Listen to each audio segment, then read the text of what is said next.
When people think about diabetes, they're often thinking about type 2 diabetes.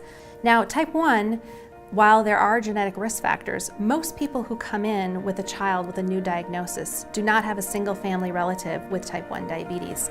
Some of the signs and symptoms for type 1 diabetes are increased thirst, increased urination, weight loss, and low energy. Many families aren't aware of these symptoms. Over last summer, we noticed that he was starting to drink a lot more water, which we wrote off as it's getting hot. So we weren't super concerned about how much he was drinking until it kind of increased to almost double within a week of what he was drinking, and the weather hadn't changed that much. Frequently, if your child is between the ages of, say, 2 and 4, it's not uncommon for your child to sometimes wet the bed. But if this happens more than once, it might be something to take into consideration, especially if your child is also drinking excessive fluids throughout the day.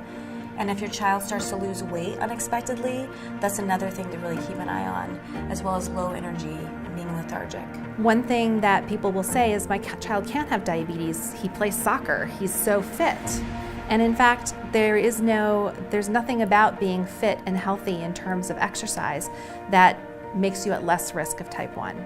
That's why the ASK program is so important. It's hard to recognize the symptoms when you have an active child. So for type 1 diabetes, we see families who come in, and the majority of the families with a child with a new diagnosis have never known anybody or don't have anyone in the family who has type 1. And so it really is a completely new, never heard of it kind of experience, that they are suddenly being faced with living with a disease that they don't really know much about. It's very important that we here throughout the ASK program and at the Barbara Davis Center partner effectively with our providers and with the families that we care for to help keep these children happy and safe and living the childhood that they're supposed to live.